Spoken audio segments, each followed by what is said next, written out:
Before the United States, the long, quiet beginning, 1492, 1763.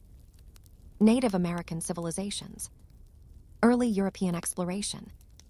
The 13 colonies forming slowly. Colonial daily life. Farming, trade, and quiet hardship. Perfect. Let's continue. Crescent Moon Part 1, continued. The long, quiet beginning, 1492, 1763. Take another slow breath. The colonies are still young. Still wooden. Still fragile. Outside the towns, the land stretches wide and patient. Forests feel endless. Rivers move quietly through trees that have stood for centuries. At night, the darkness is complete. No streetlights, no engines, no distant glow of cities. Just stars. Very bright stars. Sheaf of rice, daily life in the colonies. Life in the 1600s and early 1700s was not dramatic. It was routine. It was repetitive. It was work. In Massachusetts, mornings began before sunrise. A farmer would step outside into the cold air. He would check the animals first, cows, chickens, maybe a pig. Water would be drawn from a well. Firewood would be chopped. Nothing happened quickly. Everything required effort. In the New England colonies, soil was rocky. Farming was difficult. So many families turned to the sea. Fishing boats pushed off slowly into gray Atlantic waters.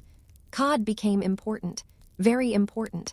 Salted cod could travel far and last long. It became a steady, quiet source of income. Shipbuilding also grew. Tall pine trees were cut and shaped into masts. Shipyards echoed with the slow, steady rhythm of hammering.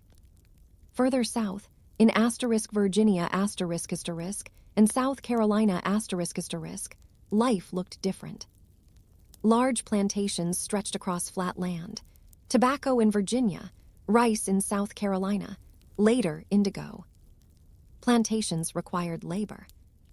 At first, many workers were indentured servants, poor Europeans who agreed to work for several years in exchange for passage across the Atlantic.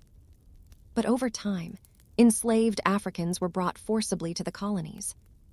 Their arrival changed everything. Ships crossed the ocean in what became known as the Middle Passage, a journey marked by suffering and loss. Enslaved men, women, and children were sold into forced labor. They worked long days in fields under harsh conditions. American history, even in its quietest beginnings, carried deep injustice. Plantation wealth grew. So did inequality. And still, life moved slowly. House colonial towns. Colonial towns were small. In 1700, Boston had only about 7,000 people. Today, that would barely fill a stadium. Streets were unpaved, mud in the spring, dust in the summer, ice in the winter. Shops lined narrow roads. A blacksmith hammered horseshoes. A printer carefully set letters into wooden frames. An apothecary mixed herbs and powders. Newspapers existed, but they were thin. News traveled slowly. Very slowly. A letter from London could take weeks. Sometimes months. There was time to think. Time to wait. Church religion and routine. Religion shaped daily life. In New England, Puritans believed in strict moral rules. Church attendance was not optional. It was expected. Sermons were long. Very long. Sometimes 2 hours or more. People sat on hard wooden benches and listened quietly. In other colonies, religion was more diverse. William Penn founded Pennsylvania as a place for religious freedom. Quakers, Catholics, Lutherans, and others found space there. This diversity would later become part of the American identity. But for now, it was simply daily life. Prayers, work, sleep, repeat. Globe showing America's trade across the Atlantic. The colonies were not isolated. They were part of a larger system, the British Empire. Ships carried raw materials from America to England. England sent finished goods back. This system was called mercantilism. The colonies were expected to benefit the mother country, not themselves. A triangle of trade formed between Europe, Africa, and the Americas. Molasses from the Caribbean, rum from New England, manufactured goods from Britain. Human lives tragically forced into this trade network. The Atlantic Ocean was not empty. It was busy, but slow. Sails catching wind, wood creaking, weeks at sea. Evergreen tree tension on the frontier. As more colonists arrived, settlements pushed westward. West meant forests. West meant land already inhabited by native tribes. Conflict grew quietly at first. Small disputes, broken agreements, misunderstandings, then violence. Different tribes responded in different ways. Some traded peacefully, some formed alliances, some resisted expansion. The land itself seemed endless, but it was not. Every acre settled meant displacement. By the early 1700s, European powers were competing directly in North America. England, France, Spain. France controlled vast territory stretching from Canada down through the Mississippi River Valley. A thin line of British colonies hugged the Atlantic coast. Between them stood forests and contested land. And slowly, very slowly, a larger conflict approached. Crossed swords the French and Indian War, 1754-1763. The tension finally broke in 1754. The British and the French began fighting over land in the Ohio River Valley. In the colonies, this war became known as the French and Indian War. In Europe, it was part of a larger global conflict called the ****, 7 Years' War ****. A young officer named George Washington was sent into the wilderness. He was only in his early 20s. Inexperienced, serious, ambitious. His early mission did not go well, but it marked the beginning of a long career. The war lasted nearly a decade. Battles were scattered through forests. Fortresses changed hands. Alliances shifted. When it finally ended in 1763, Britain had won. France lost most of its North American territory. On a map, Britain looked powerful. Very powerful. But victory came at a cost. War is expensive. And Britain was deeply in debt.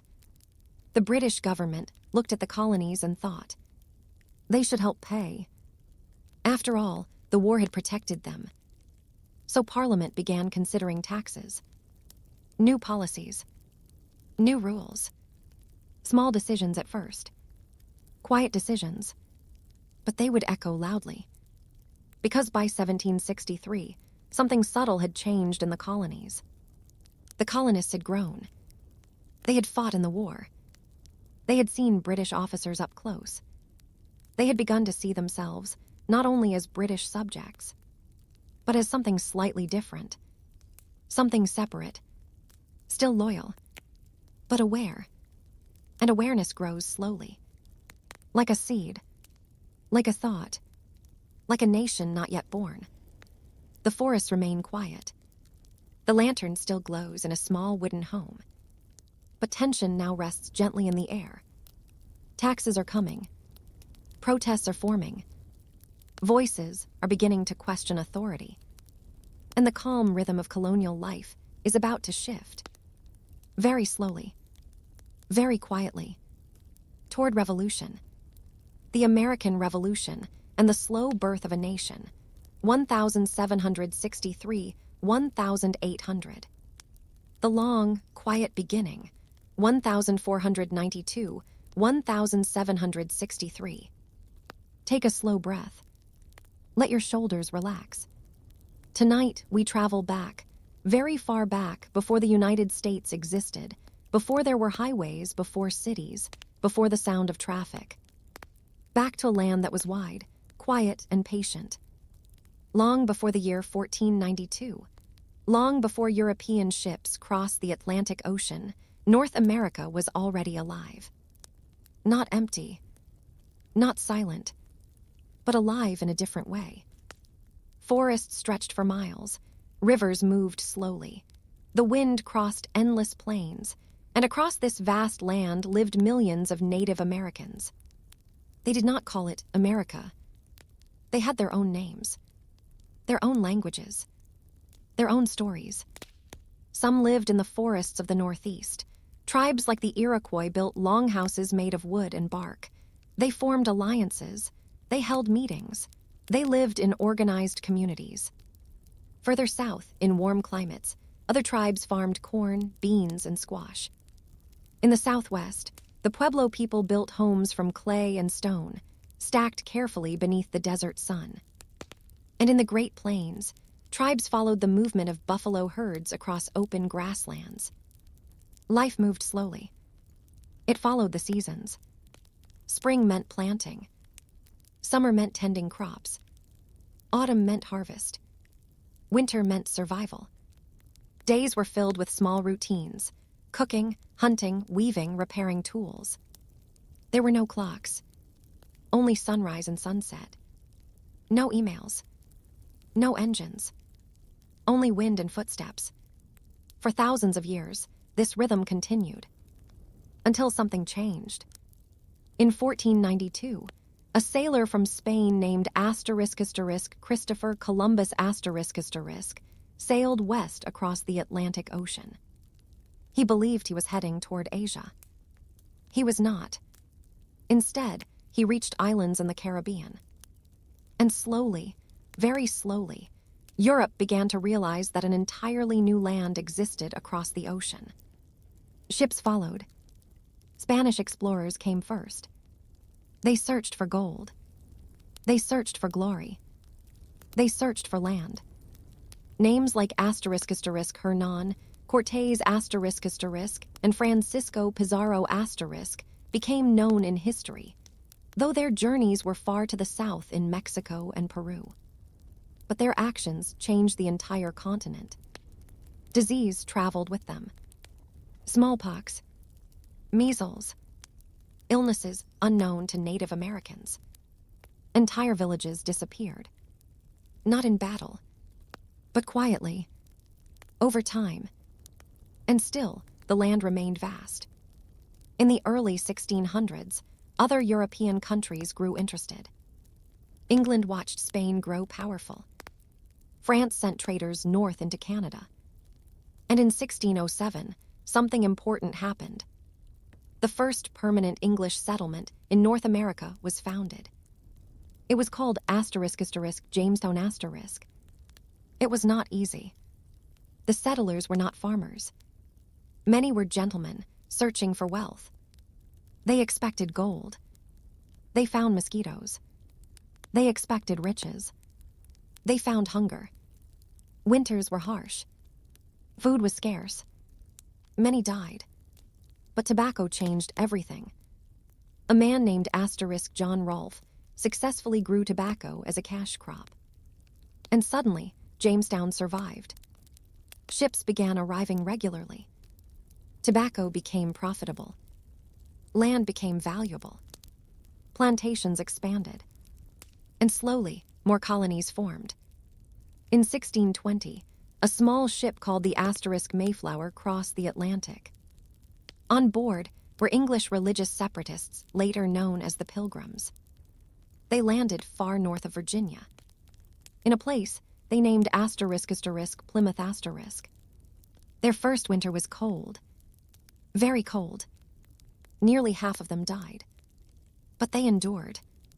They signed an agreement called the Mayflower Compact, promising to govern themselves fairly. Small steps, quiet beginnings. Over the next century, more colonies formed. Massachusetts, New York, Pennsylvania, Georgia, until there were 13, each different. New England focused on fishing and shipbuilding. The middle colonies farmed grain. The southern colonies built plantations. Life was not dramatic. It was repetitive. Farmers rose before sunrise. Women cooked over open fires. Children worked in fields. Church bells rang every Sunday. Seasons passed. Years passed. Generations grew up knowing only colonial life. There were no thoughts, yet of independence. The colonies belonged to England. They were proud to be English. They drank English tea. They read English books. They followed English law. But slowly, almost invisibly, tension was building. England fought expensive wars in Europe. Wars cost money. Money required taxes. And taxes would soon reach across the ocean. But that is for later. For now, picture a small wooden house. A dirt road. A lantern glowing softly. Wind outside. Inside, a family sits quietly. No electricity. No noise. Just firelight. This was early America. Slow. Uncertain. And still becoming something new. The year is now 1763. The war is over. The forests are quieter again. But the quiet feels different. Heavier. Britain has won a great victory over France. On maps in London, red ink spreads across North America. The empire appears stronger than ever. But victory has created a problem. Debt. Mountains of it. War had been expensive. Supplying soldiers across an ocean was not simple. Ships, weapons, uniforms, food, all of it cost money. And the British government began to think carefully. Very carefully. They looked at the colonies. And they asked a simple question. Should the colonists help pay? Scroll the proclamation of 1763. Before taxes even arrived, another decision was made. The British government issued the *** proclamation of 1763. It stated that colonists could not settle west of the Appalachian Mountains. The goal was simple. Avoid more conflict with Native American tribes. Keep peace on the frontier. But for colonists who had fought in the recent war, who believed they had earned Western land, this felt unfair. They had risked their lives.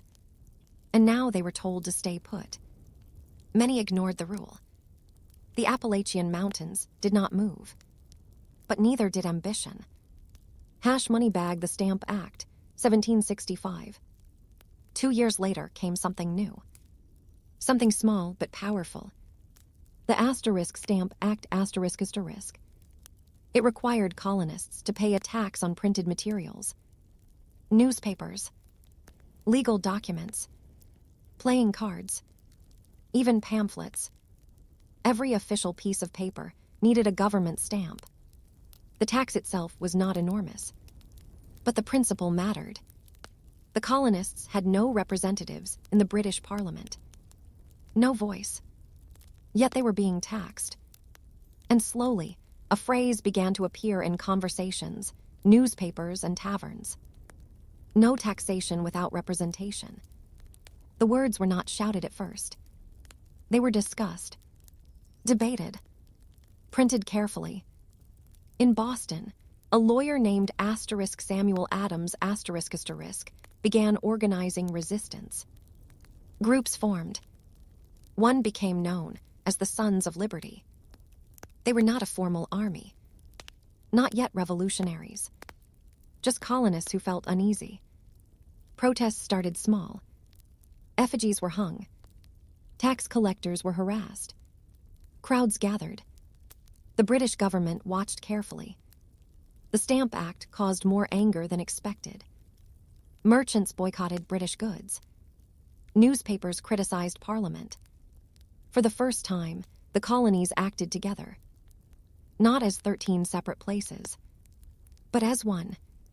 Slowly, quietly, unity was forming. Bell repeal and more taxes. In 1766, Parliament repealed the Stamp Act.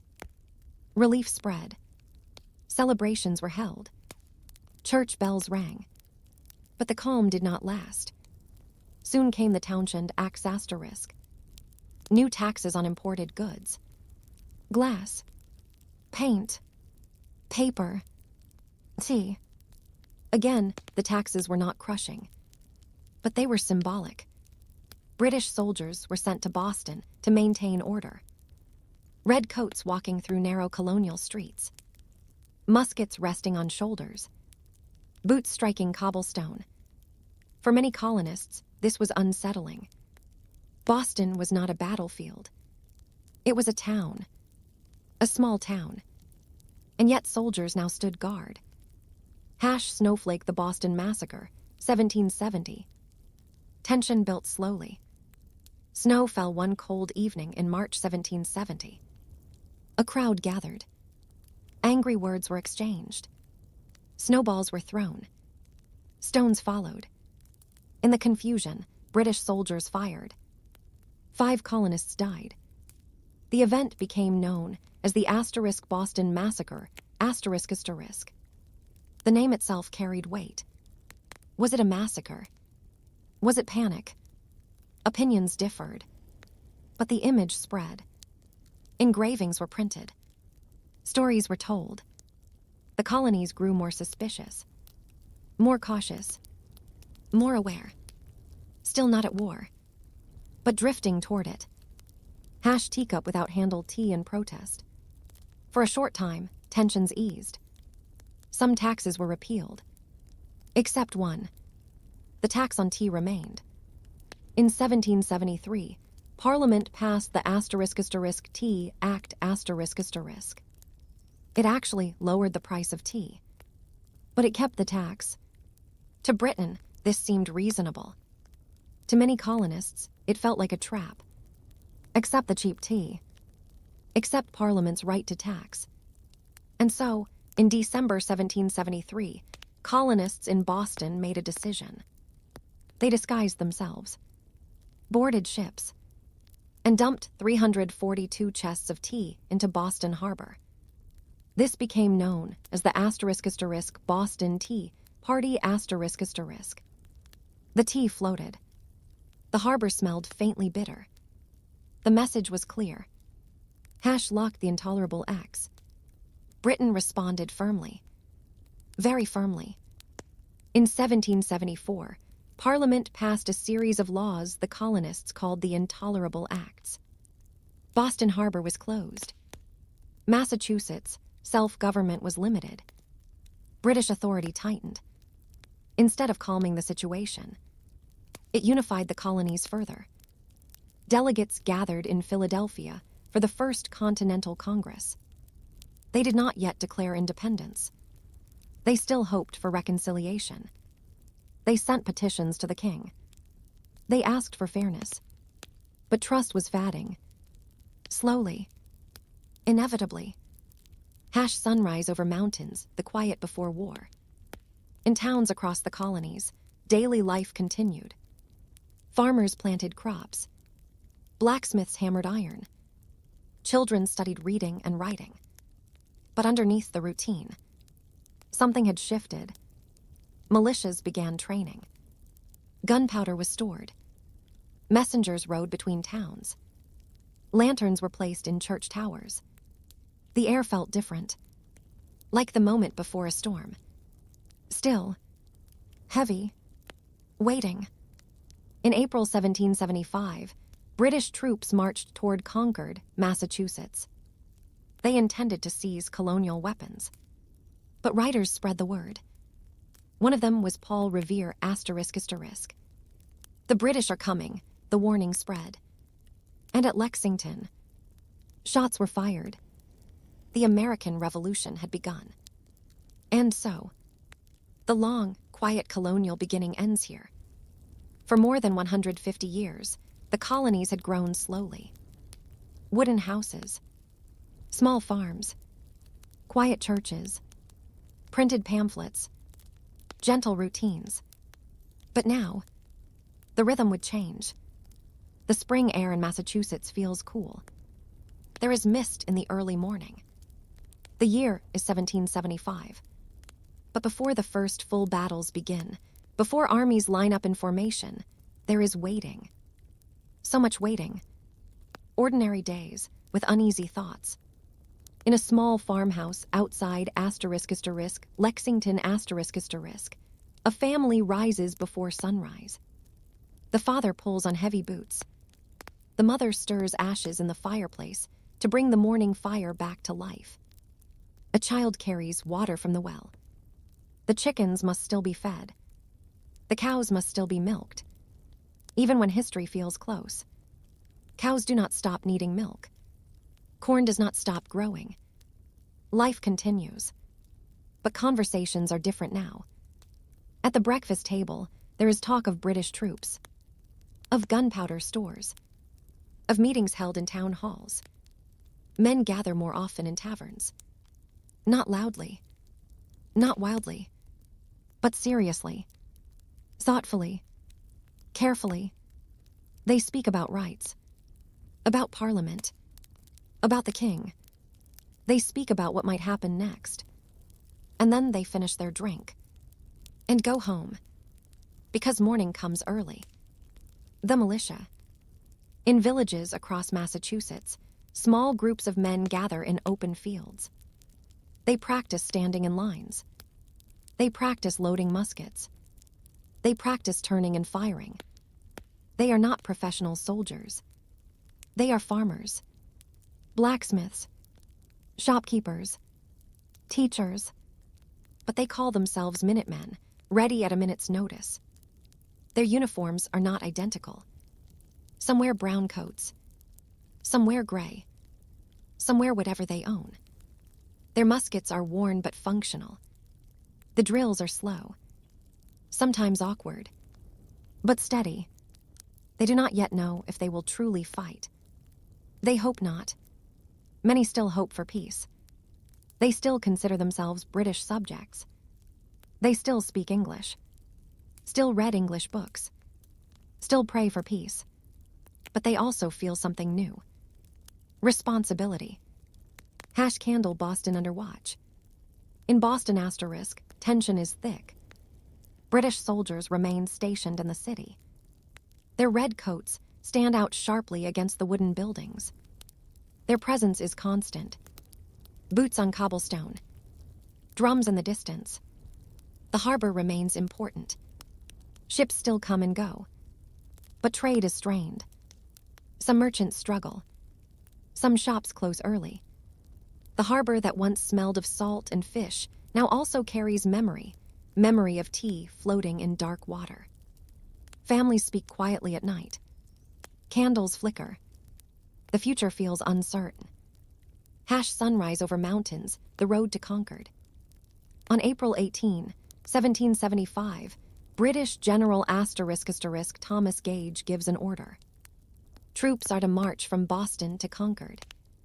Their mission: seize colonial weapons stored there. The march begins quietly. Hundreds of soldiers move out under cover of darkness. But information travels quickly. Lanterns shine from church towers. Signals flash across the river. Messengers ride hard through the night. Hooves strike dirt roads. One of the riders, Paul Revere ***, moves swiftly from town to town. He warns militia leaders. He does not shout dramatically. He simply spreads word. The regulars are coming. Be ready. #sunrise Lexington Green. Dawn breaks over Lexington Green ***. A small group of colonial militia stands waiting. They do not intend to attack. They simply stand. Across from them, British soldiers form lines. Orders are shouted. Tension rises. No one knows who fires first. A single shot rings out. Then more. When the smoke clears, 8 colonists lie dead. The first blood has been spilled. The American Revolution has begun. Deciduous tree, Concord Bridge. The British continue toward Concord. At the *North Bridge ***, militia forces gather again. This time they advance. Shots are exchanged. The British begin a long retreat back toward Boston. But the countryside is no longer quiet. Militia from surrounding towns line the roads. They fire from behind trees, from stone walls, from fields. The British march becomes difficult, exhausting, deadly. The quiet colonial world has shifted. Not loudly at first, but firmly. The slow life between tension and chain. The year is still the early 1770s. Before muskets fire in open battle, before declarations are signed, before famous speeches echo through halls. There are still dishes to wash. There are still fields to plant. There are still candles to trim. History often remembers explosions. But most people lived in the quiet. Hash inside a colonial home. Picture a wooden house in rural Massachusetts ***. The walls are rough planks. Wind slips through tiny cracks in winter. The floor creaks softly. Furniture is simple. A heavy wooden table, a few chairs, maybe a chest for clothing. In the evening, the family gathers around a small fire. The mother mends clothing by candlelight. The father sharpens tools. Children practice reading from a worn Bible or a simple primer. Outside, the world feels uncertain. Inside, life remains patterned. Predictable. Comforting. The conversation may turn to taxes. To rumors. To soldiers in Boston. But then someone yawns. And the day ends quietly. Hash, the long rhythm of farming. Most colonists did not attend protests. Most did not write pamphlets. They farmed. Spring required plowing. Plows were pulled by oxen. Slow animals. Steady animals. Fields were not large by modern standards. But they required effort. Corn had to be planted carefully. Wheat had to be protected. Fences had to be repaired constantly. In Virginia ***, tobacco fields stretched further. Tobacco required patience. It demanded constant care. Leaves had to be dried slowly in barns, packed tightly into barrels, rolled toward docks, loaded onto ships. This was not dramatic work. It was repetitive, year after year, season after season. Even as arguments with Britain intensified, the crops still grew, or failed, and survival still depended on harvest. Hash horse taverns and talk. In colonial towns, taverns were important gathering places. Not wild saloons, but warm rooms with wooden beams and steady fireplaces. In Philadelphia ***, merchants discussed trade policies. In Boston, printers debated freedom of the press. In smaller towns, farmers listened quietly while others spoke passionately. Ale was poured slowly. Candles flickered. Pamphlets were passed hand to hand. One widely read writer was John Dickinson ***. His essays urged caution. He argued for rights, but he did not demand immediate rebellion. Many colonists agreed with him. They did not hate Britain. They simply wanted fairness. Change, in their minds, should be gradual, measured, reasoned. Hash printing presses and paper. The printing press became powerful during this time. Small shops with heavy iron presses began producing more newspapers. Ink stained fingers. Paper dried slowly on racks. Articles criticized Parliament. Cartoons mocked British officials. But most printing was still simple: advertisements, shipping news, church notices. The revolution did not begin with gunfire. It began with ink, with words, with patient argument. Hash evergreen tree, the western edge. Beyond the towns, settlers continued pushing west despite the *** proclamation of 1763. Cabins appeared beyond the Appalachian Mountains. Small clearings carved into forest. Life there was isolated, very isolated. No nearby church bells. No town meetings. Just family, forest, and distance. Sometimes Native American tribes and settlers traded peacefully. Other times there was fear, misunderstanding, conflict. The frontier was not organized. It was uncertain, but it drew people with quiet promise. Land meant independence, even before political independence was fully imagined. Church faith in doubt. Church attendance remained steady. In New England, sermons sometimes mentioned the growing political conflict. Ministers spoke of liberty as a God-given right. In the South, Anglican services prayed for the king. In Pennsylvania *, Quakers encouraged peace. Different regions felt tension differently. Some were ready for confrontation. Some feared it deeply. Most were simply unsure. Crescent Moon, the emotional atmosphere. It is easy to imagine excitement. But there was also anxiety. Mothers worried about sons joining militia groups. Merchants feared losing trade with Britain. Farmers feared war, disrupting planting season. No one could see the future clearly. Would there be negotiation? Would the king compromise? Would Parliament change its mind? Uncertainty filled the air more than anger. Bell's small acts of resistance. Not every protest was dramatic, like the ** Boston Tea Party **. Sometimes resistance looked small. Homemade clothing replaced British imports. Women organized spinning circles. They wove cloth locally. They avoided taxed goods. Boycotts were quiet, powerful in their patience. In kitchens and parlors, resistance took the shape of thread and fabric. Not muskets. Candle night before chain.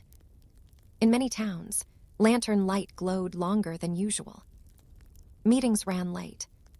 Committees of correspondence formed, small communication networks between colonies. Letters traveled by horse.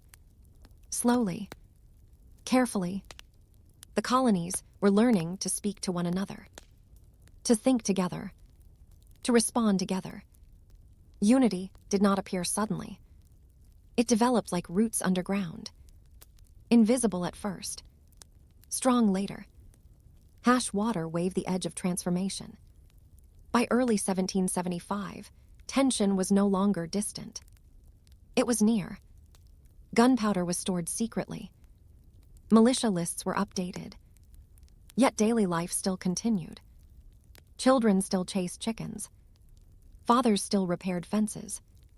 Mothers still baked bread. The extraordinary grew out of the ordinary, like a storm forming from normal clouds.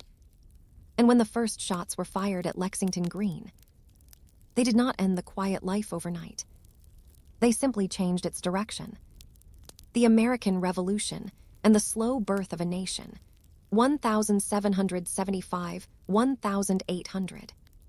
Take a slow breath. The year is 1775. The first shots have been fired at Lexington Green * and near Concord ***.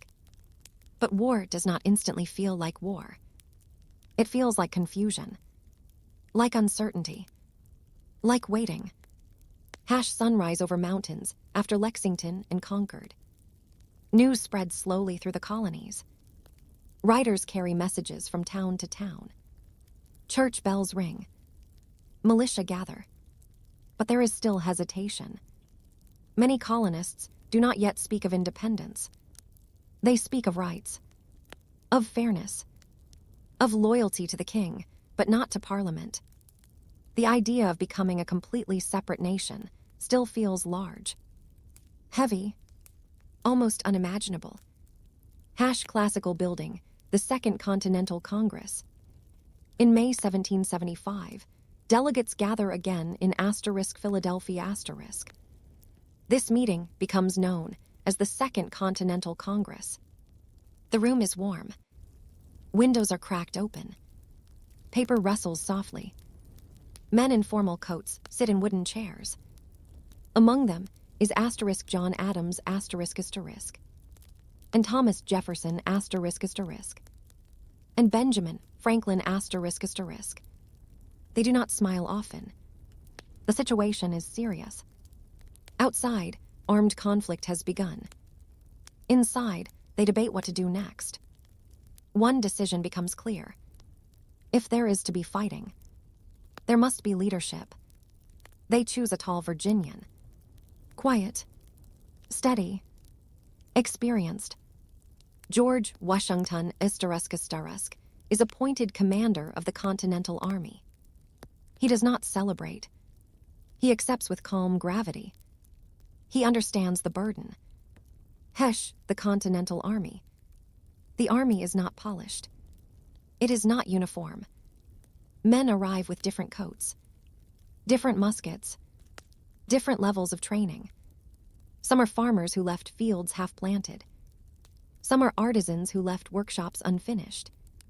They gather around Boston. The British Army remains strong, professional, disciplined. The colonists are inexperienced, but they are determined. And determination can be quiet, but powerful. Snuffluck the long winter at Valley Fort. By 1777, the war has stretched on. Victories and defeats have come and gone. The British capture Philadelphia. The Continental Army retreats. In the winter of 1777,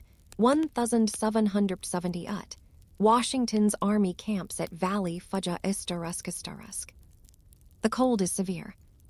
Snow covers the ground. Supplies are scarce. Shoes are worn thin. Some soldiers wrap their feet in cloth. Hunger is constant, but discipline improves.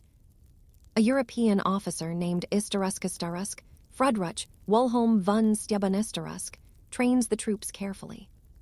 Step by step, formation by formation, the army becomes more organized, more professional. The winter is difficult, but it does not break them. It strengthens them. Quietly, a declaration. By 1776, many leaders begin to accept a bold idea. Reconciliation may no longer be possible. A pamphlet written by Thomas Punno spreads widely. It is called Common Sunsa Istarusk. Its message is clear. Independence is logical, necessary, natural. The idea that once seemed extreme now feels possible. And so, in July 1776, the Congress approves a document written mainly by Thomas Jefferson. It is called the Istarusk Declaration of Independence Istarusk. It states that all men are created equal, that governments derive power from the consent of the governed, that the colonies are free and independent states. The words are powerful, but on that day, nothing dramatic happens in the streets. There are no fireworks yet, just the quiet reading of a document, ink drying on parchment. A new nation declared, but not yet secured. Crushed suds turning points. The war continues. In 1777, the American victory at the Istarusk Bet of Saratoga Istarusk changes everything. It convinces France to support the American cause. France sends ships, soldiers, money. The war becomes international. Years pass. Battles are fought in the north and the south. Finally, in 1781, British General Charles Cornwallis surrenders at the Istarusk, Siege of Yucton Istarusk. The fighting slows. Peace negotiations begin. In 1783, the Treaty of Paris is signed. Britain recognizes American independence. The war ends. Quietly, after 8 long years. Bildung Konstruktion, building a government. Winning independence is one thing. Governing is another. At first, the United States operates under the Articles of Confederation. The central government is weak. States hold most power. Money problems continue. Disagreements grow. Leaders realize something must change. In 1787, delegates meet again in Philadelphia. They gather in a warm room during a hot summer. Windows closed for privacy. Sweat on brows. They debate, argue, compromise, and eventually produce the Österreich United States Kunstatutpan Österreich. It creates 3 branches of government: executive, legislative, judicial. It balances power carefully, slowly designed, carefully structured. The first president. In 1789, George Washington becomes the first president of the United States. He does not campaign. He is chosen unanimously. His inauguration is simple, dignified. He understands that every action sets precedent. Every decision shapes the future. He forms a cabinet. Among them, they disagree often. About money, about power, about the future of the nation. Political parties begin forming quietly. Debate becomes part of American life. The 1790s. The new nation remains fragile. It has little money, little military strength. European wars threaten neutrality. Yet daily life continues much as before. Farmers plant crops. Towns grow slowly. New states begin joining the Union. The revolution did not instantly transform everything. It changed the structure, the direction, but life remained slow. Wooden houses still stood. Candles still flickered. Letters still took weeks to travel. The country was independent, but still young, still uncertain, still forming. By 1800, the United States has survived its first test. It has fought a war, written a constitution, elected leaders, and transferred power peacefully between political rivals. It is not yet powerful, not yet wealthy, but it is stable. And stability in those early years feels like victory. The land remains wide. The rivers move steadily. The people wake each morning and work. Independence has arrived, not with constant noise, but with steady resolve. And the young nation turns slowly toward expansion, toward conflict, toward growth, toward a future it cannot yet imagine. Expansion, slavery, and the long road to civil war, 1877. Take a slow breath. The year is 1800. The United States is still young. Small towns, wooden buildings, long dirt roads, a population of just over 5 million people. The Atlantic Ocean still feels closer than the Pacific. But that is about to change. Very slowly. A peaceful transfer of power. In 1800, something quiet but important happens. An election. Power shifts from one political party to another without violence. Thomas Jefferson ** becomes president. It is sometimes called the Revolution of 1800. Not because of war, but because it proves something powerful. A republic can survive disagreement. Peacefully. Jefferson imagines a nation of farmers. Independent. Self-sufficient. Spread across wide land. And there is much land to spread into. The Louisiana Purchase. In 1803, a surprising opportunity appears. France controls a vast territory west of the Mississippi River. It is called Louisiana. Through negotiation, Jefferson's administration purchases it from Napoleon Bonaparte ***. The deal becomes known as the **Louisiana Purchase ***. The size of the United States doubles overnight. No battle. No marching. Just ink on paper. The land stretches westward beyond imagination. Mountains. Plains. Rivers. Deserts, forests, so much space, too much to understand. Compass Lewis and Clark, To explore this vast new territory, Jefferson sends an expedition. Led by Meriwether Lewis *** and William Clark ***. In 1804, they begin traveling west, up the Missouri River, into unknown lands. They are joined by a young Shoshone woman named *** Sacagawea.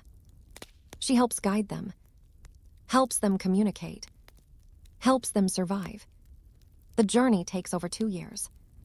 They map rivers, describe animals, cross the Rocky Mountains, finally reaching the Pacific Ocean.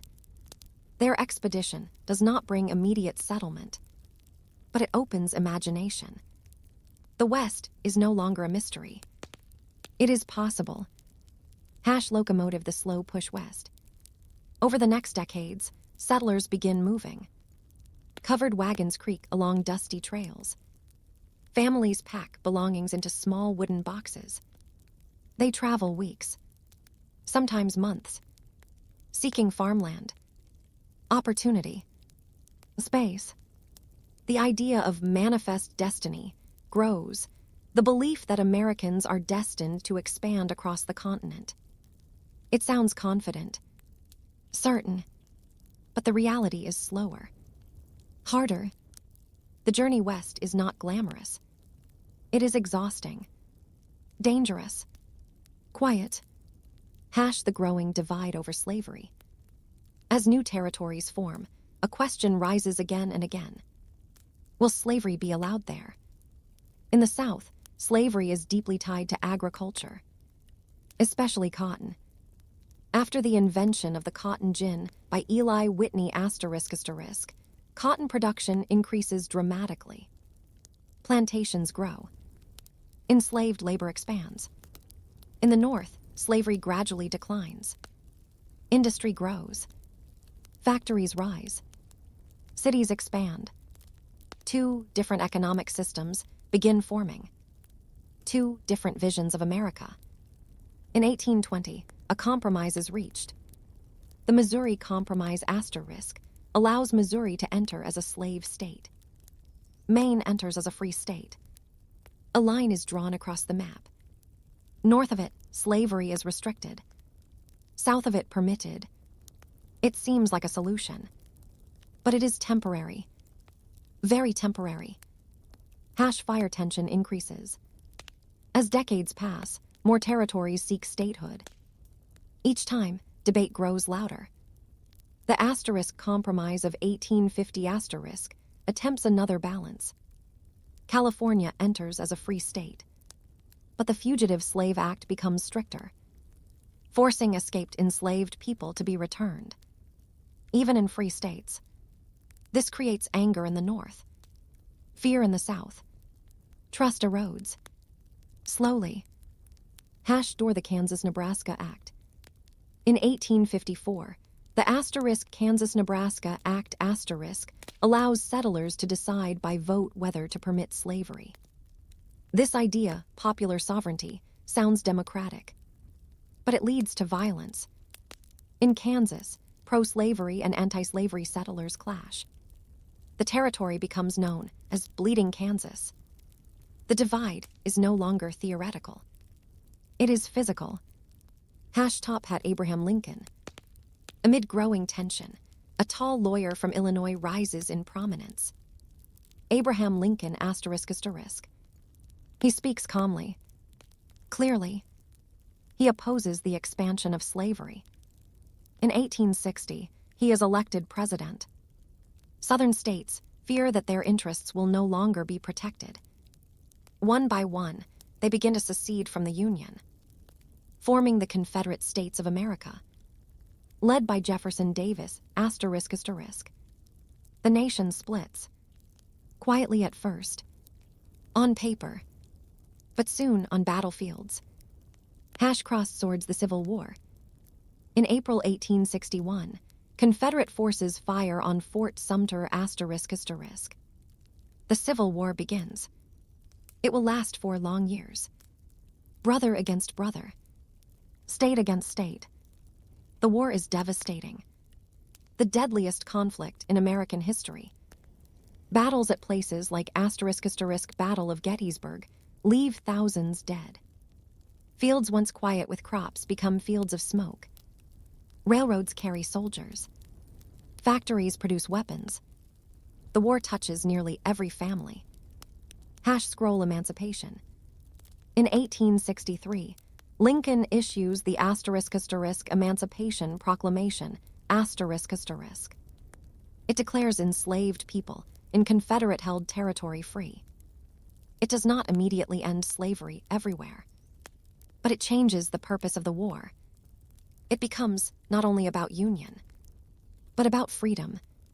In 1865, the 13th Amendment abolishes slavery entirely. The war ends that same year. The Union preserved. The Confederacy defeated. But the cost is enormous. And days later, Lincoln is assassinated. The nation mourns. Quietly. Heavily. Reconstruction. After the war, the South lies damaged. Cities burned. Economies broken. Families grieving. The period, known as Reconstruction, begins. New amendments are added. 14th, citizenship. 15th, voting rights for black men. There is hope. There is resistance. Progress moves slowly, often unevenly. Reconstruction eventually fades. Federal troops withdraw. Industry, immigration, wars, and the rise of modern America. 1877 1950s. Take a slow breath. The year is 1877. The Civil War has ended. Reconstruction is fading. Federal troops leave the South. The country feels tired, worn, but restless, because something new is beginning. Not another war. Not yet. But industry. Machines. Steel. Smoke rising into gray skies. Locomotive, the age of railroads. After 1877, railroad tracks stretch farther across the land. The completion of the first transcontinental railroad in 1869 had already connected east and west. Now expansion continues. Rail lines cut across plains, through mountains, over rivers. Towns appear where trains stop. Small stations, wooden platforms, water towers for steam engines. Railroads make travel faster. Goods move quickly. Markets grow. Farmers can ship crops long distances. Cities begin to swell. Quiet farmland gives way to noise. Metal wheels. Whistles. Smoke. The rhythm of America is changing. Factories and steel. In cities like Pittsburgh steel mills glow at night. Men work long shifts. 12 hours sometimes. Heat from furnaces warms the cold air. Sparks fly upward like tiny stars. One powerful industrialist is Andrew Carnegie ***. He builds vast steel operations. Railroads use steel. Bridges use steel. Skyscrapers will soon use steel. Another businessman, John D. Rockefeller ***, builds an oil empire. Oil fuels lamps. Then engines. Then factories. Wealth concentrates in fewer hands. Some become incredibly rich. Others remain poor. Very poor. Cityscape at dusk, growing cities. Immigrants arrive in great numbers. From Ireland. From Italy. From Germany. From Eastern Europe. Ships enter New York City *** harbor. Many pass through Ellis Island ***. They carry small bags. Family photos. Hope. They move into crowded apartments. Tenements. Small rooms stacked high. Work is hard. Factories. Construction. Street cleaning. But opportunity exists. Slowly. Over time. Children attend school. Learn English. Find new paths. The nation becomes more diverse, more layered, more complex. Balance scale labor and protest. Factory work is demanding, dangerous, long hours, low pay. Workers begin organizing. Strikes occur. In 1892, conflict erupts at the Homestead Steel Works. Tension between labor and management grows. The question emerges: how should wealth be shared? Who benefits from progress? The country debates, quietly in some places, violently in others. A new century. As 1900 approaches, America feels different from 1800. Cities are taller. Railroads are faster. Telephones begin appearing. Electric lights glow in streets. Presidents like Theodore Roosevelt speak of reform. Trust busting. Conservation. National parks. The government begins regulating big business more actively. Change moves steadily. Globe showing Europe-Africa World War I. In 1914, war erupts in Europe. At first, the United States remains neutral. But by 1917, under President Woodrow Wilson America enters the war. Young men cross the Atlantic. Trenches in France. Mud. Cold. Artillery. The war ends in 1918. The United States emerges stronger internationally, more involved in global affairs, less isolated. Saxophone, the 1920s. The 1920s feel energetic. Jazz music rises. Cities grow. Automobiles become common. Assembly lines perfected by Henry Ford make cars affordable. Families drive on newly paved roads. Movies become popular. Radios fill homes with sound. The nation feels modern, vast, confident. But beneath the excitement, financial risks grow. Chart decreasing: the Great Depression. In 1929, the stock market crashes. Banks fail. Businesses close. Unemployment rises. The Great Depression begins. It lasts for years. Breadlines form. Farmers lose land. Dust storms sweep across the plains. Under President Franklin D. Roosevelt new programs begin. The New Deal. Government projects build roads, dams, bridges. Relief arrives slowly. Hope returns gradually. But recovery takes time. Globe showing America's World War II. In 1939, war begins again in Europe. The United States remains neutral at first. Then, in December 1941, Japan attacks Pearl Harbor America enters World War II. Factories shift to war production. Women enter industrial jobs in large numbers. Rationing begins. Soldiers fight in Europe and the Pacific. The war is vast, global. In 1945, it ends. The United States emerges as a world power. Strong economically, strong militarily, but changed, deeply changed. The early 1950s. After the war, suburbs expand. Highways are built. Televisions enter homes. The Cold War begins, tension with the Soviet Union. The world feels divided again. But daily life in America becomes more comfortable for many. Middle-class neighborhoods grow. Schools expand. Industry hums steadily. The nation that began as 13 small colonies is now powerful. Industrial. Global. Modern. The quiet reflection. From wooden cabins in Jamestown to skyscrapers in New York. From candlelight to electric cities. From horse-drawn wagons to airplanes crossing oceans. The change has been enormous, but it unfolded over centuries. Step by step, decision by decision, generation by generation. History feels loud when summarized, but lived day by day. It was slow, ordinary, human, and always moving forward.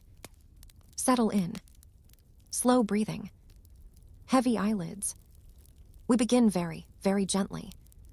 Long before cities rose in stone, before crowns and wars and flags, before even writing scratched meaning into clay, there was only land, sky, and the slow rhythm of nature.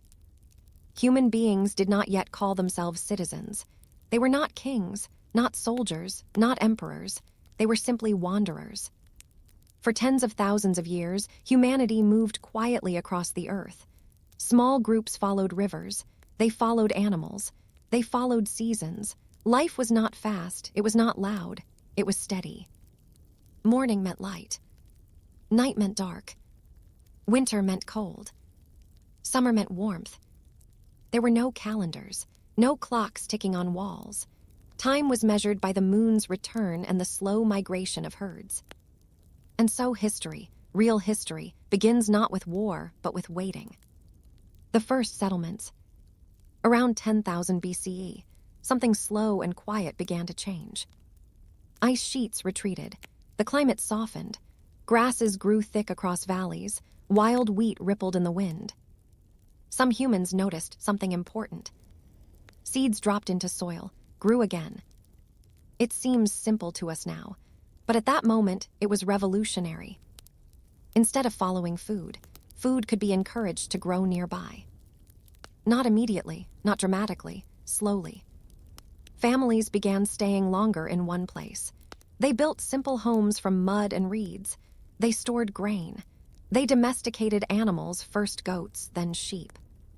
Life changed in quiet increments. With farming came stability. With stability came villages.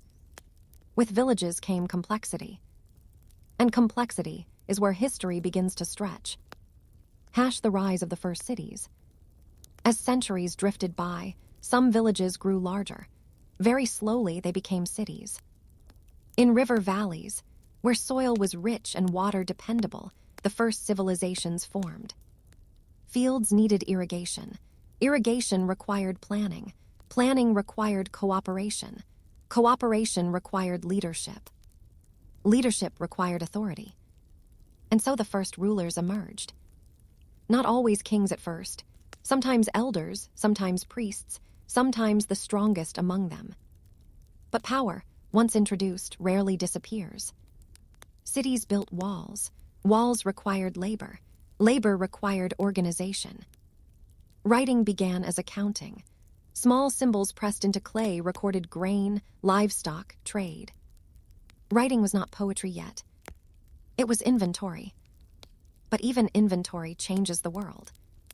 Because when words last longer than voices, memory becomes permanent. Law, order and structure. With cities came disputes, land boundaries, trade disagreements, theft. Rules became necessary. At first, rules were spoken traditions. Then they were written. Written law changed society in subtle ways. It removed some uncertainty. It introduced structure. People now lived under systems. Life was still slow compared to today. But for them, it was the fastest world they had ever known. The weight of empire. As centuries passed, some cities grew more powerful than others. Trade routes expanded. Armies formed. Empires were not built overnight. They were layered. One victory at a time. One alliance at a time. One annexed territory at a time. An empire is simply a city that kept expanding.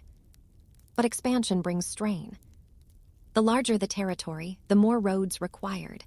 The more roads, the more soldiers. The more soldiers, the more taxes. And history shows us something soft but constant. Every empire grows. Every empire stabilizes. Every empire strains. Every empire falls. But none of it happens quickly. It is always gradual. Daily life in the ancient world. While rulers conquered and laws were written, most people lived simple, repetitive lives. They rose at dawn. They worked fields. They repaired tools. They raised children. They slept when darkness returned. History books often speak of kings and wars, but most of history belongs to ordinary people. A farmer does not care who sits on a distant throne if the rain arrives on time. And so the ancient world moved forward, not through dramatic explosions, but through small, continuous effort. The spread of ideas. As trade routes expanded, ideas began traveling too. Religious beliefs crossed deserts. Philosophies moved along coasts. Stories were told, retold, reshaped. Humanity began asking deeper questions. Why are we here? What happens after death? What is justice? What is good? These questions echo across centuries, and they never fully disappear. The slow fall of powers. Time presses on everything. Even stone erodes. Even walls crumble. Even armies tire. Empires that once seemed permanent began weakening. Sometimes through invasion. Sometimes through economic strain. Sometimes through internal corruption. Often, decline felt invisible to those living through it. History rarely announces itself. It simply shifts. The transition to the next age. As ancient powers faded, new groups rose. Technology advanced slowly. Iron replaced bronze. Roads improved. Navigation expanded. The world grew more connected, though still separated by oceans and distance. The story of humanity is not one of constant chaos. It is one of slow accumulation. Knowledge builds. Mistakes repeat. Lessons are forgotten. Lessons are relearned. After the collapse of the Western Roman Empire around 476 CE, Europe entered a period historians often call the early Middle Ages. Life was fragmented, local, and largely rural. Power shifted from centralized imperial authority to local lords and small kingdoms. The rise of kingdoms. In the vacuum left by Rome, various Germanic tribes established new political entities. The Franks under Clovis I consolidated much of what is now France. Clovis's conversion to Christianity in 496 CE strengthened ties with the Roman Church, giving legitimacy to his rule. The Visigoths in Hispania, the Ostrogoths in Italy, and the Anglo-Saxons in Britain each created their own kingdoms, often clashing over territory. Scandinavia remained largely tribal, with small chieftains ruling coastal settlements. Political stability was rare. Kingdoms constantly defended borders, negotiated alliances, or fought wars over succession. Life for ordinary people depended on local rulers and their protection, often in exchange for labor or produce. Feudalism emerges. By the 9th and 10th centuries, feudalism became the dominant system in Europe. Lords controlled land, which they granted to vassals in exchange for military service. Peasants or serfs worked the land, providing food and labor. In return, they received protection and a place to live. Castles became symbols of power and security, built on strategic hills or river crossings. This system allowed rulers to maintain armies without a centralized bureaucracy. Local lords handled justice, taxes, and defense. For peasants, daily life was labor-intensive, dictated by the seasons, and rarely affected by distant events, until war or famine arrived at their doorstep. The spread of Christianity. Christianity was the primary unifying cultural force in Europe. Monasteries became centers of learning, preserving classical texts while training monks in reading, writing, and arithmetic. Key developments. Missionary work spread Christianity to Scandinavia and Eastern Europe. Figures like Patrick and St. Boniface played pivotal roles. Cathedrals began appearing, such as early Gothic structures, demonstrating both faith and wealth. The Church also wielded political influence, mediating disputes and endorsing kings. Religion structured daily life. Feast days, fasting, prayer, and church tithes dictated rhythms across Europe. Trade and urban growth. Though the early medieval period is sometimes called the Dark Ages, commerce never fully disappeared. The Mediterranean remained an economic hub through cities like Venice, Genoa, and Constantinople. Northern Europe saw gradual revival in trade via rivers and coastal ports. Craft guilds emerged, regulating quality, prices, and apprenticeships. By the 12th century, towns were growing again. Markets attracted peasants, merchants, and artisans, creating a more interconnected economy. Conflict and warfare. Conflict was constant but localized. Viking raids terrorized coastal towns from the late 8th to the 11th centuries. They struck England, Ireland, and northern France, sometimes settling permanently. Norman conquests, such as Norman Conquest changed the ruling class of England and introduced feudal structures more systematically. Battles were often seasonal, fought during summer campaigns when roads were passable. Weaponry included swords, axes, spears, and early crossbows. Ordinary peasants rarely fought directly, but often suffered the consequences of pillage, taxation, or conscription. The High Middle Ages, 1000–1300 CE. Europe experienced notable growth. Population doubled in many regions due to improved agricultural techniques like the three-field system. Universities emerged, including Bologna and Paris, fostering scholarship in law, medicine, and theology. Crusades 1095–1291 reflected both religious fervor and political ambition, drawing nobles and knights to the Middle East. Despite frequent conflict, urban centers flourished. Trade networks expanded from Italy to the Baltic, linking distant regions economically and culturally. Late Middle Ages and crisis, 1300–1400 CE. The 14th century brought both challenges and transformation. The Black Death ** 1347–1351 decimated roughly one-third of Europe's population, destabilizing economies and shifting social structures. Labor shortages empowered peasants, leading to uprisings like the ** English peasants, Revolt * 1381. 100 Years, War * 1330–1453, between England and France drained resources, but also catalyzed national identity and military innovation. Cultural and intellectual revival began paving the way for the Renaissance, especially in Italy. By the early 15th century, Europe was changing rapidly. Cities were recovering, trade was expanding, and new technologies like the compass, astrolabe, and better shipbuilding made long-distance sea travel possible. Slowly, curiosity and ambition combined to push explorers beyond familiar horizons. Water wave maritime exploration. Portugal and Spain led the early waves of ocean exploration.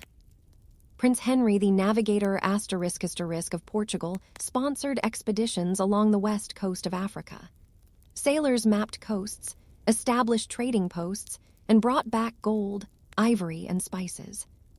Bartolomeu Dias ** 1488 rounded the southern tip of Africa, the Cape of Good Hope, proving it was possible to sail to the Indian Ocean.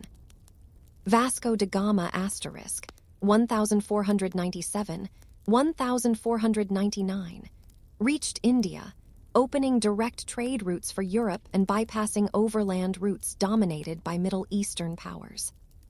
Spain, meanwhile, turned westward. Christopher Columbus * sailed in 1492, reaching the Caribbean. He believed he had found islands near Asia, but he had encountered a new world. Within decades, Spanish explorers like ** Hernán, Cortés **, and Francisco Pizarro ** conquered large indigenous empires like the Aztec and Inca. Exploration was not peaceful. Disease, superior weaponry, and alliances allowed small groups of Europeans to dominate large populations. Indigenous societies suffered immense population loss, but their cultures also shaped colonial societies. National Park colonization of the Americas. The 16th and 17th centuries saw waves of European settlement. Spanish America ***. Conquistadors established towns, mines, and missions. Silver mining in places like Potosi enriched the empire. French colonies ***. In North America, French explorers like Samuel de Champlain founded Quebec, 1608, focusing on fur trade and alliances with Native Americans. English colonies ***. Jamestown, 1607, Virginia was England's first permanent settlement. Pilgrims settled Plymouth, 1620, seeking religious freedom. Colonists survived harsh winters, starvation, and conflicts with indigenous peoples. Life in these colonies was hard. Settlers farmed, built shelter, traded fur or crops, and maintained connections with Europe. Disease, harsh weather, and limited supplies made survival an ongoing struggle.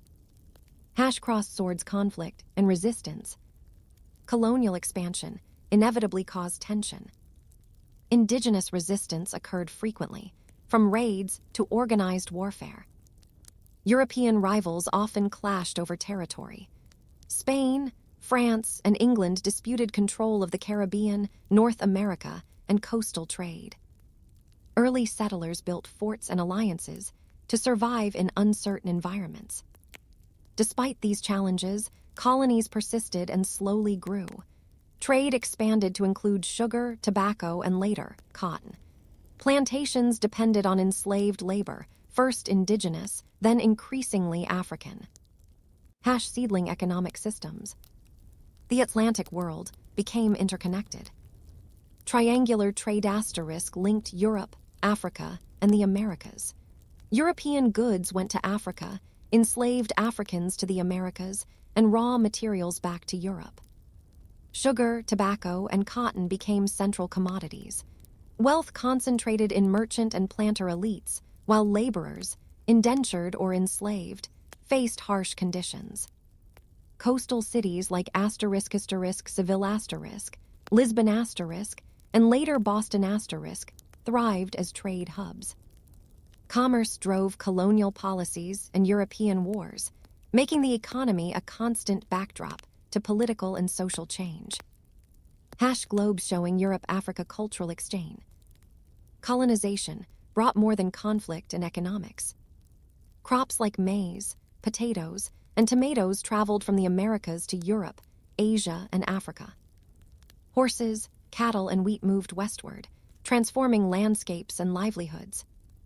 Language, religion, and legal traditions shaped colonial societies. Spanish, French, English, Dutch, and Portuguese laws coexisted with local customs. This blending created unique colonial cultures, but often at the cost of indigenous ways of life. Boldung foundations of political thought. As colonies stabilized, ideas about governance began to take shape. In English colonies, self-government emerged early. Town meetings and assemblies allowed settlers a degree of participation. Philosophical writings from Europe, by thinkers like John Locke influenced concepts of rights, liberty, and property. Colonists began questioning authority, especially taxation without representation. These debates would later fuel revolutionary movements. Religion and society. Religion shaped daily life and law. Puritans in New England enforced strict moral codes and emphasized literacy for Bible reading. Catholic missions in Spanish territories aimed to convert indigenous populations, blending religious instruction with colonial control. Quakers and other dissenting groups sought tolerance, often migrating to escape persecution. Religion influenced education, social order, and community organization, embedding cultural norms that persisted for generations. Wata, was prelude to revolution. By the late 17th century, European powers had established permanent colonies along the Atlantic coast. Trade and settlement had reshaped economies and societies. Cultural and political ideas about governance, rights, and authority were circulating widely. Colonists were increasingly distinct from their European counterparts, not only geographically, but socially, economically, and politically. Local governments, councils, and assemblies developed experience in self-rule. Tensions with European monarchies simmered, creating the slow build-up toward independence movements that would dominate the 18th century. Part 3 Summary. By 1700, European exploration and colonization had connected continents. Indigenous societies faced dramatic upheaval. Transatlantic trade, including enslaved labor, transformed economies. Colonists were developing local governance and cultural identities.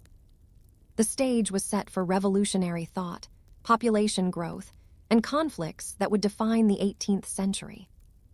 By the early 18th century, the 13 English colonies along the eastern coast of North America were well established. Trade, agriculture, and settlements had grown steadily. Colonists had developed local governments, traditions of self-rule, and economic practices that made them increasingly distinct from Britain. Yet, beneath the surface, tensions were growing. Chef of Russ colonial life. Daily life in the colonies was varied depending on region. New England, towns were compact. Families farmed small plots. Trade and fishing supplemented subsistence. Education was emphasized, often in religious contexts, to ensure children could read the Bible.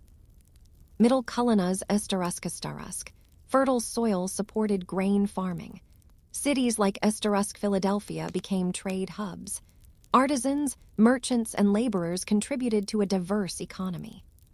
Southern Colonna's Estarusk. Large plantations dominated. Crops like tobacco, rice, and indigo relied on enslaved labor. Wealth was concentrated in the hands of plantation owners, while laborers faced grueling work and harsh conditions. Despite regional differences, colonists shared some experiences: a reliance on local governance, slow communication with Europe, and the challenges of frontier life. Rising tensions with Britain. After years of relative autonomy, Britain sought to increase control and revenue. Navigation, Axis restricted trade to benefit the mother country. Taxes such as the Sugar Act, 1764, and Stamp Act, 1765, imposed duties on everyday goods. Colonists argued, no taxation without representation. Protests grew. Merchants boycotted goods. Committees of correspondence spread ideas and organized resistance. Intellectual and political debate began blending with economic action. Bolding the path to revolution. By the 1770s, tensions escalated. 1770, Boston Mesaka Usterusk, British soldiers fired into a crowd, killing colonists, inflaming anger. 1773, Boston Tea Putta Usterusk, colonists protested the Tea Act by dumping tea into Boston Harbor. The Crown responded with the coercive acts, tightening control. Colonists convened the Usterusk First Continental Congress, 1774, Usterusk, uniting representatives from across the colonies. These actions laid the foundation for revolution. The war begins. April 1775. Skirmishes at Usterusk, Luxungton, Grun Usterusk, and Concord Usterusk marked the start of armed conflict. Militias faced British regulars in confrontations across Massachusetts. News spread slowly, drawing volunteers and inspiring regional mobilization. In May 1775, delegates met for the Usterusk Second Continental Congress Usterusk in Philadelphia. The Congress created the Usterusk Continental Army and appointed Usterusk Judge Washington Usterusk as its commander. Leadership was measured and deliberate, emphasizing organization over impulsive action. Scroll declaring independence. Political discourse shifted from protest to self-determination. Thomas Punna's Common Sunsa Østerrøsk, 1776, urged separation from Britain. Congress debated and drafted the Østerrøsk Declaration of Independence, primarily authored by Thomas Jefferson Østerrøsk. On July 4, 1776, independence was declared. For most people, daily life continued much the same, but on paper, a new nation existed. Hesh, the Revolutionary War. The war lasted 8 years, 1775–1783. Key aspects included battles in New York, New Jersey, and Pennsylvania. Harsh winters, especially at Valley Fudja Østerrøsk, where the army endured cold, hunger, and disease, but became disciplined under Frederick Wilhelm von Steuben Østerrøsk. Foreign assistance. France, inspired by American ideals and seeking to weaken Britain, provided troops, ships, and funding. Victory at Saratoga encouraged alliances, while the surrender of Charles Cornwallis at Yorktown effectively ended major fighting. Hesh Boldung Construktpun, forming a government. After victory, the challenge shifted to governance. The Østerrøsk Utuklas of Confederatpun Østerrøsk initially provided a loose framework. Economic weakness and interstate disputes soon revealed its limitations.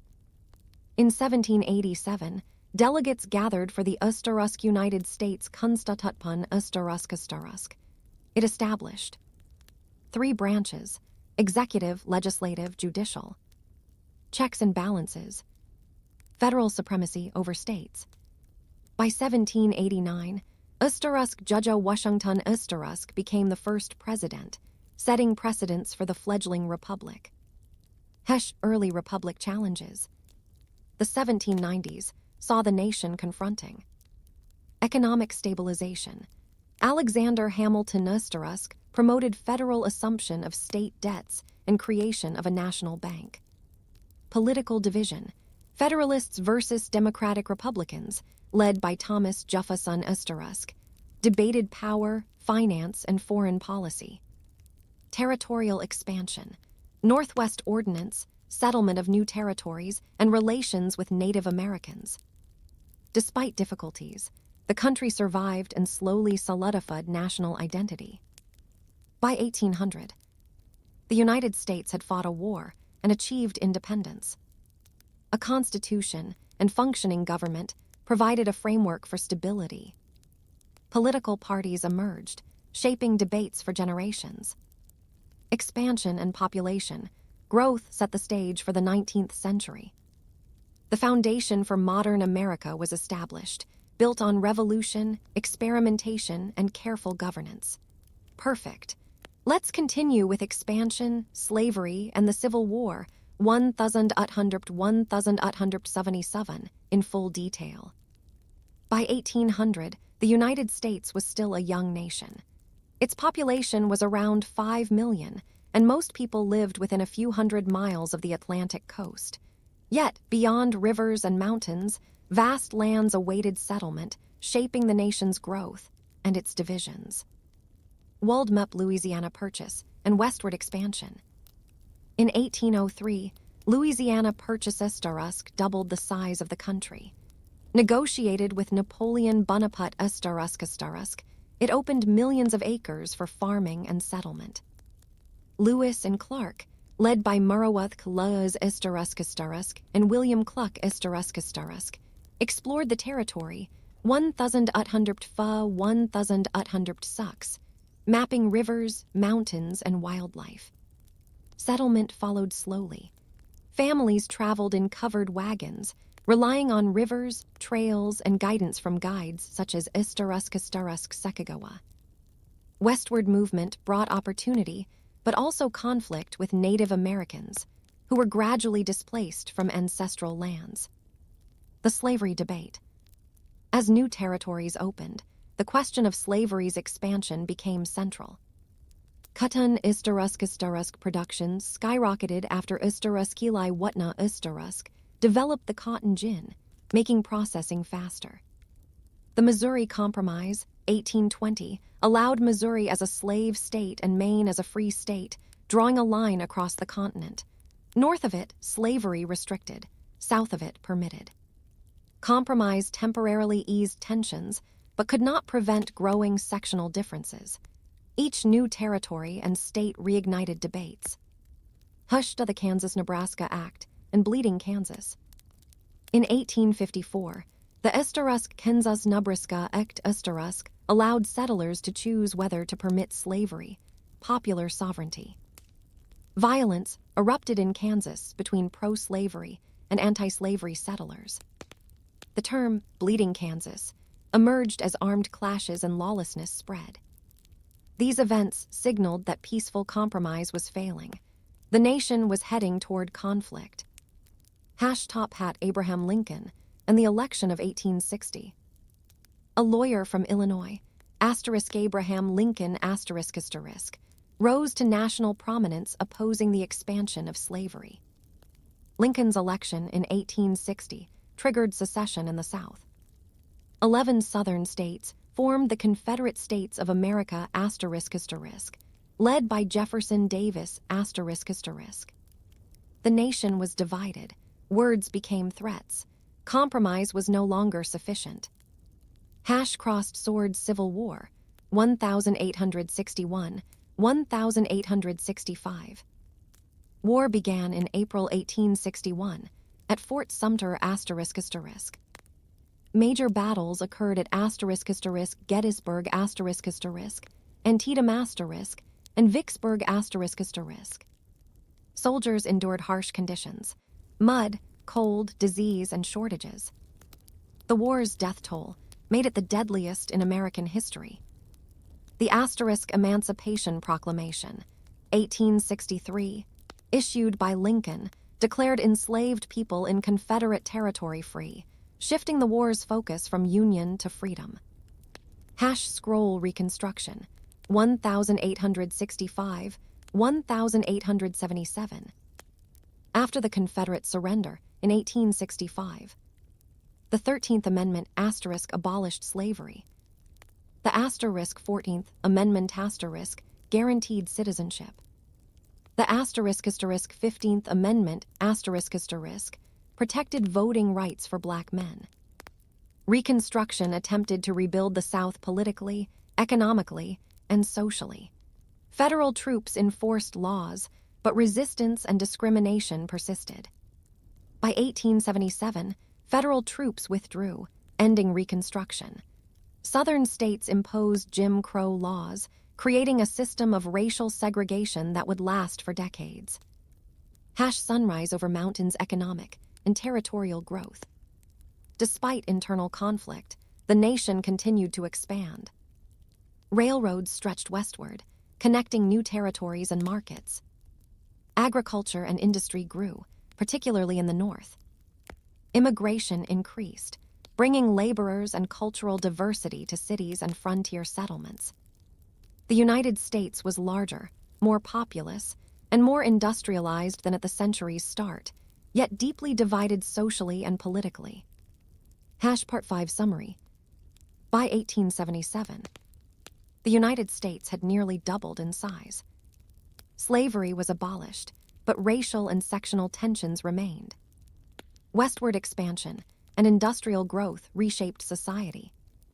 Political and social structures evolved, preparing the nation for the rapid industrialization and international involvement of the late 19th and early 20th centuries. The stage was set for the next era: industrialization, immigration, and the rise of the modern United States. Industrialization, immigration, and the rise of modern America, 1877-1950s. The year is 1877. The Civil War ended 12 years earlier. Reconstruction has officially concluded. The South is left with social and economic struggles, and the nation turns its attention to growth, industry, and the promise of the modern age. The age of railroads. Railroads now crisscross the continent, connecting east to west and north to south. The Transcontinental Railroad is complete, enabling faster movement of goods and people. Towns spring up around rail stations. Some flourish, others vanish if bypassed. Railroads carry crops, coal, and steel across the country, transforming agriculture and industry. Steel magnates like Andrew Carnegie build vast empires. Bridges, rail lines, and buildings rise from the earth, powered by men, machines, and ingenuity. Industrial growth. Industrialization reshapes urban life. Factories expand, powered by steam engines and later electricity. Cities like Pittsburgh become steel centers. Textile, meatpacking, and machinery industries grow in cities like Chicago, New York, and Boston. Workers face long hours, unsafe conditions, and low wages. Labor unions form, striking for better treatment.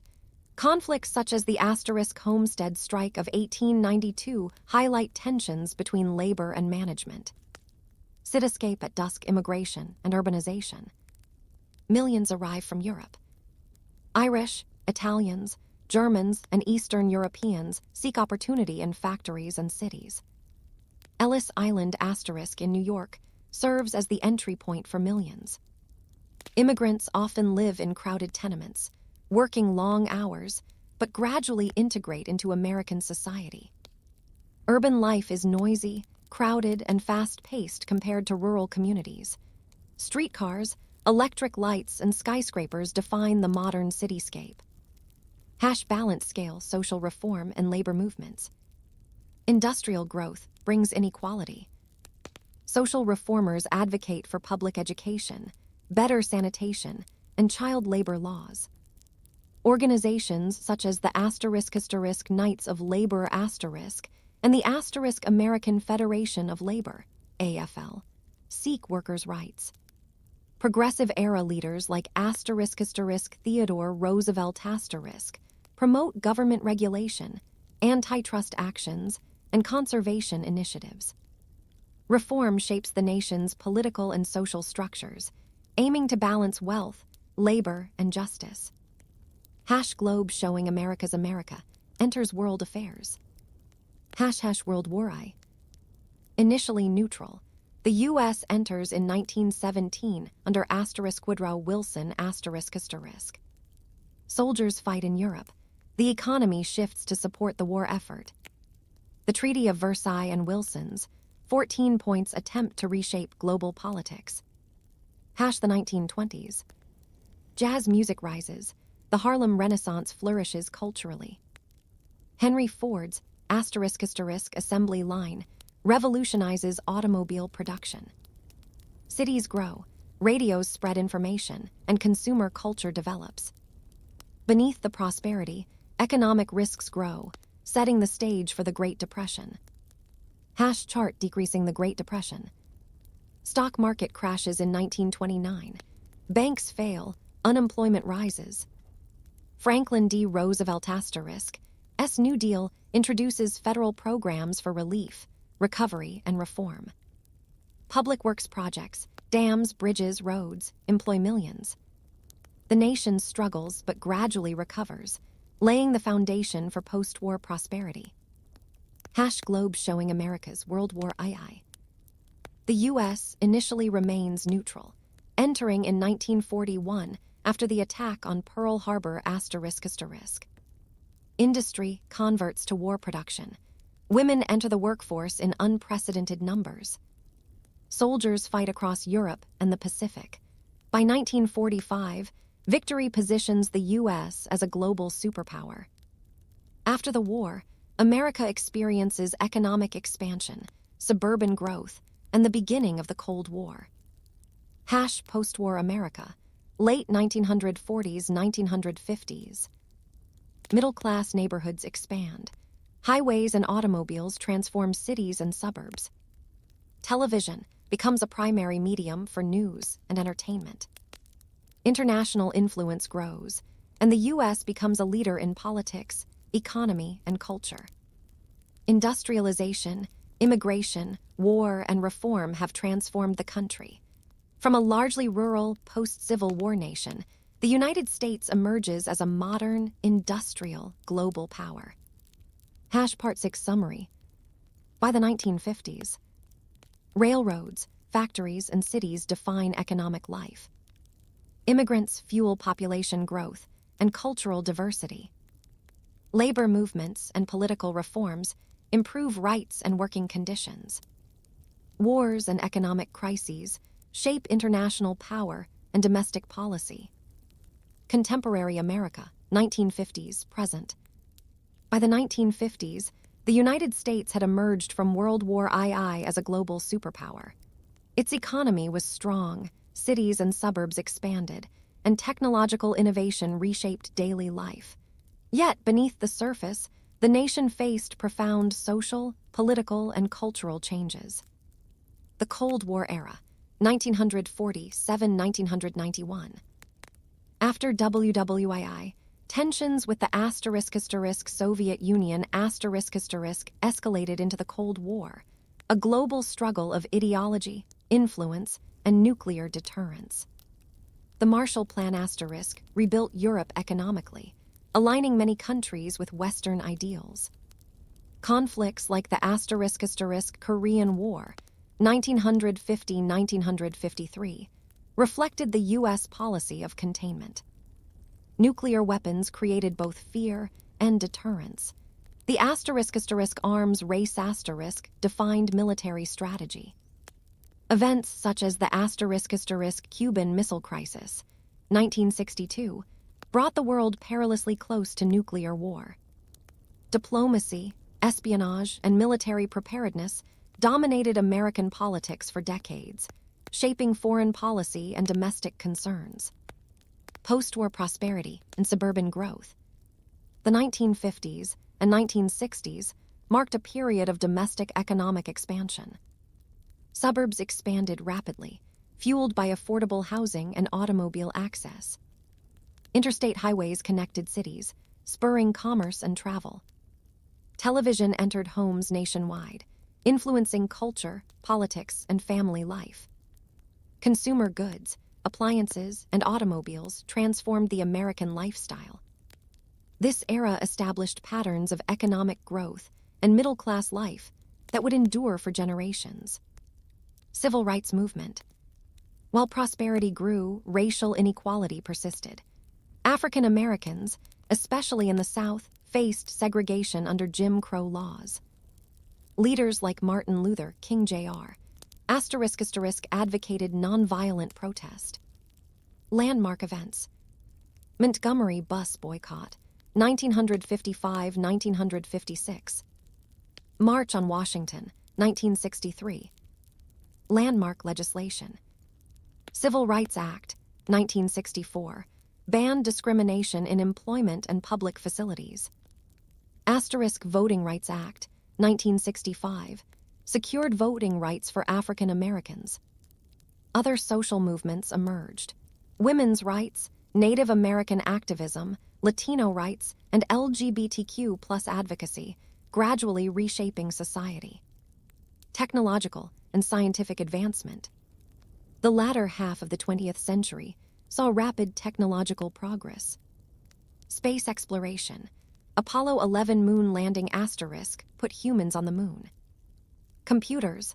From room-sized machines to personal computers, technology transformed business, education, and communication. Medicine. Advances like vaccines and organ transplants increased life expectancy. Innovation created both opportunity and new challenges for the economy and society. Globalization and modern economy. From the 1980s onward, trade agreements and multinational corporations connected the U.S. to global markets.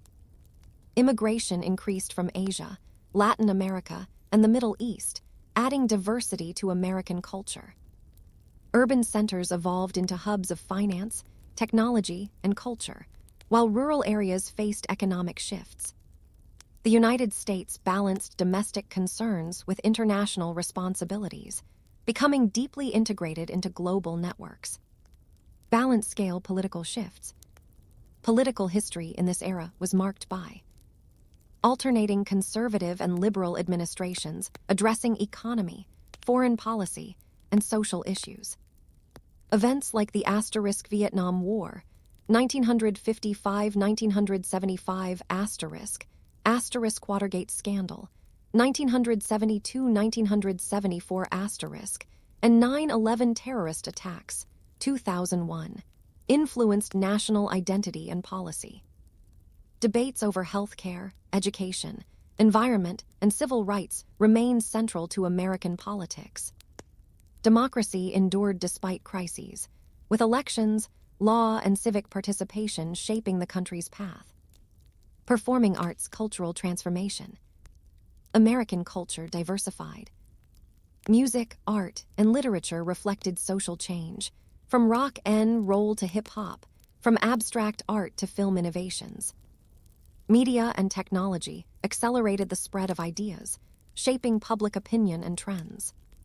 Sports, entertainment, and higher education became significant components of American life. Cultural evolution mirrored social, political, and technological changes, shaping a dynamic society. Sunrise contemporary challenges. Today, the U.S. faces ongoing issues: political polarization and debates over governance and policy. Social justice movements advocating equity and inclusion. Environmental concerns, including climate change and resource management. Balancing technological advancement with privacy, economy, and ethics. Despite challenges, the United States remains a major world power, influencing global politics, culture, science, and economics. By the present day, the United States transitioned from post-war prosperity to a modern global superpower. Civil rights and social movements expanded freedoms and reshaped society. Technology, globalization, and culture transformed everyday life. Political, economic, and social systems continue to evolve. America's story is ongoing, shaped by generations of growth, conflict, innovation, and adaptation. America now stands as a modern nation, poised for global influence and technological innovation in the latter half of the 20th century.